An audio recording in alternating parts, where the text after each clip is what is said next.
Salah satu bentuk pinjaman terbaik adalah kartu kredit, di mana kau bisa dapatkan pinjaman sampai puluhan bahkan ratusan juta dengan bunga 0% selama tahu cara pakai kartu kredit yang benar. Dan aku udah ajarkan cara menggunakan kartu kredit di video ini, yang mana aku udah jelaskan kalau kamu harus paham tentang tanggal cetak dan tanggal jatuh tempo. Kalau keduanya paham dan kamu disiplin, maka pastinya kamu akan dapatkan pinjaman sampai puluhan bahkan ratusan juta dengan bunga 0%. Lalu yang aku suka juga, seperti yang kamu lihat ada di tanganku ini, adalah kartu kredit BCA Singapore Airlines Krisflyer Visa Signature, di mana ketika kita transaksi pakai kartu kredit akan dapatkan poin, dan poin ini bisa ditukarkan dengan tiket pesawat gratis. Sebagai contoh, aku udah mengumpulkan lebih dari 20.000 poin dan ini bisa aku tukar dengan tiket pesawat Jakarta Singapura pulang pergi pakai pesawat terbaik di dunia itu gratis.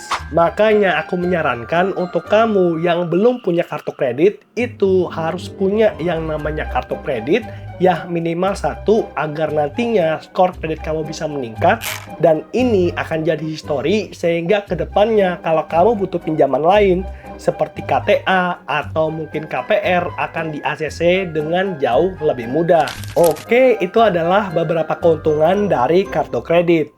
Nah, kamu yang tertarik bisa daftar via aplikasi ataupun via website dari Bank BCA kalau daftar ke BCA, atau kamu juga bisa daftar ke bank lain kalau ada yang kamu minati. Nah, itu adalah beberapa keuntungan dan cara daftar kartu kredit untuk pemula. Dan sebelum kamu daftar, aku mau jelaskan satu resiko tentang punya kartu kredit. Nah, kita akan angkat kasus dari media konsumen yang ditulis oleh Kak Edison pada tanggal 11 November 2025, korban phishing SMS koin hadiah BCA transaksi 21 juta nggak bisa dibatalkan. Gimana kisahnya? Yuk kita bahas. Jadi pada tanggal 24 Oktober 2025 sekitar siang hari, Pak Edison menerima SMS dari BCA yang berisi BCA 5.408 poin, Anda akan kadaluarsa pada hari ini. Jika Anda tidak tertarik, abaikan saja. Tapi kalau tertarik, klik tautan berikut. Nah, tautannya aneh ya. Nah, kita bisa lihat SMS-nya dari BCA yang resmi, di mana itu jadi satu dengan kode OTP yang biasa digunakan oleh Pak Edison untuk bertransaksi. Di mana kita bisa lihat kalau transaksinya ini banyak banget. Ada 50 juta, 21 juta, 20 juta, dan 20 juta. Ada 4 transaksi dengan total hampir 110 juta. Dan transaksi itu ternyata transaksi bodong yang terjadi setelah Pak Edison mengklik tautan ke situs BCA dan menemukan poin serta hadiah yang bisa dipilih. Singkat cerita, saya melakukan klaim dan diminta untuk memasukkan data kartu kredit, dan karena pengirim SMS-nya dari Bank BCA, sehingga saya tidak teliti dan baca lagi. Dan tiba-tiba banyak OTP yang masuk, dan saya kaget melihat notifikasi SMS untuk transaksi di Paper ID. Saya segera menghubungi Halo BCA untuk meminta agar kartu kredit saya diblokir, namun dari 5 transaksi yang notifikasinya masuk, ada satu transaksi senilai 21 juta yang katanya sudah berhasil. Saya menjelaskan bahwa ini bukan transaksi saya dan meminta untuk dibatalkan. Akhirnya saya dikirimkan formulir pernyataan dan kronologis yang harus diisi via email dan saya sudah melengkapi. Investigasi memerlukan waktu 20 hari dan spontan saya meminta agar prosesnya dipercepat karena jatuh tempo tercetak pada tanggal 26 Oktober 2025, yang artinya sejak tanggal kejadian sampai dengan tanggal cetak ada 2 hari lagi, dan kalau Pak Edison nggak bayar maka akan masuk dalam call 2. Ini maksudnya ya, tanggal rekening atau tanggal cetak 25 Oktober 2025 dan harus dibayarkan sebelum tanggal jatuh tempo 10 November 2025. Jadi Pak Edison harus bayar sekitar 14 atau 16 hari kerja. Nah, untungnya Pak Edison ini sigap banget. Lalu setelah menghubungi Halo BCA, Pak Edison langsung berinisiatif mencari tahu tentang Paper ID dan menghubungi customer service.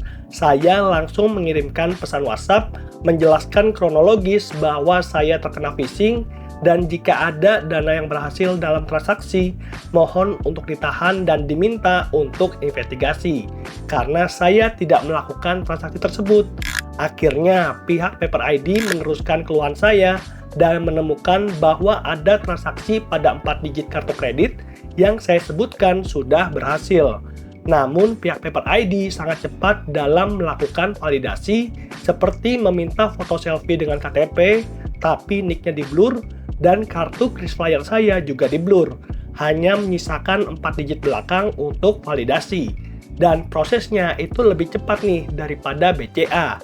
Proses di Paper ID makan waktu 7-14 hari. Lalu setelah itu Pak Edison langsung menghubungi Halo BCA dan menyampaikan bahwa sudah berkoordinasi dengan Paper ID untuk menahan dana yang berhasil dalam transaksi untuk diinvestigasi. Saya juga menyampaikan kepada pihak Halo BCA untuk kooperatif dalam komunikasi investigasi dengan pihak Paper ID. Mereka mengatakan bahwa laporan keluhan akan disampaikan dan diteruskan ke Departemen Investigasi. Dan pada hari Senin, setelah 5 hari proses BCA, tiba-tiba saya menerima email yang menyatakan keputusan sepihak bahwa transaksi sudah berhasil tidak dapat disanggah. Ini ya surat dari BCA pada tanggal 31 Oktober di mana mengatakan bahwa ini adalah tanggung jawab dari nasabah dan hal ini telah diatur pada salah satu pasal persyaratan dan ketentuan kartu kredit BCA. Ini syaratnya dan teman-teman bisa lihat. Nah, hal ini tentu sangat mengejutkan Pak Edison sebagai nasabah dari BCA. Saya bertanya untuk keputusan apakah sudah dikoordinasikan dengan pihak Paper ID. Jawabannya sangat semena-mena dan terkesan lepas tangan. Terlampir adalah chat dari pihak Halo BCA yang menyatakan bahwa investigasi itu sudah final dan tidak bisa ditinjau ulang. Malah disarankan agar saya menghubungi pihak berwenang jika ingin melakukan investigasi lebih lanjut. Nah, tentu hal ini membuat Pak Edison itu sangat kecewa karena bank besar seperti BCA ingin mengambil tindakan tanpa mempertimbangkan etikat win-win solution dalam menyelesaikan masalah phishing. Yang jelas-jelas saya mendapatkan notif via SMS BCA. Nasabah yang telah bertahun-tahun dipandang sebelah mata dan diperlakukan semena-mena tanpa mengadopsi etika penyelesaian yang adil. Sebaliknya dihadapkan pada lose-lose solution yang sepihak. Saya berharap BCA segera memberikan klarifikasi di kolom media konsumen ini sebagai contoh cara penyelesaian masalah phishing yang diadopsi oleh Paper ID. Saya melihat bahwa Paper ID memiliki sistem identifikasi yang aman, sementara BCA sudah jelas nih menerima keluhan dan sudah dicatat, tapi tidak ada koordinasi dengan Paper ID. Seolah-olah diabaikan. Biarlah publik menilai sendiri. Semoga ada penyelesaian terbaik untuk kasus saya dan kompensasinya, dan saya hanya ingin berbagi pengalaman bahwa bank sebesar BCA ini dalam menangani masalah anti-fraud phishing dan keamanannya patut dipertanyakan.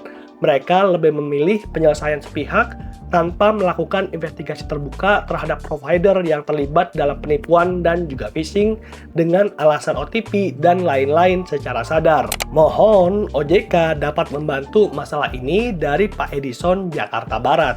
Nah, di sini mungkin yang aku pengen klarifikasi itu ada dua nih. Kalau dari pihak BCA berpendapat bahwa itu bukanlah SMS resmi dari BCA.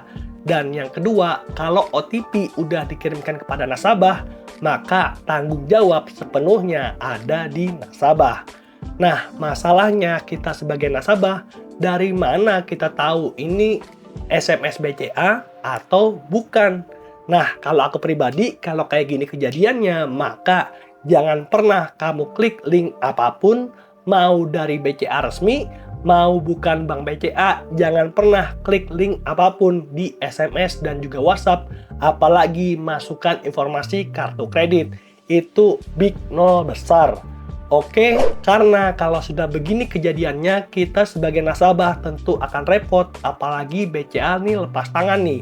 Padahal kalau BCA mau ekstra effort sedikit, yang sesuai dengan katanya servis yang terbaik, tentu hal ini bisa dipermudah dan bisa diselesaikan dengan mempertemukan pihak Bank BCA dengan Paper ID. Karena kita kan sebagai nasabah tadi, sebagai Pak Edison di sini, udah berkoordinasi juga dengan Paper ID. Ya, seharusnya BCA bisa bantulah. Walaupun nggak sesuai kebijakan, tapi extra effort kayak gini, ini yang akan menjadi pembeda BCA dengan bank-bank lain yang kualitas servisnya lebih di bawah. Kan katanya BCA Service Excellence. Masih nggak sih? Oke, itu aja sedikit pembahasan kita tentang fitur dari kartu kredit, cara daftarnya, dan juga risiko yang mungkin timbul kalau kamu salah pakai kartu kredit yang kamu punya. Semoga videonya bermanfaat dan sampai jumpa di video yang berikutnya. Bye!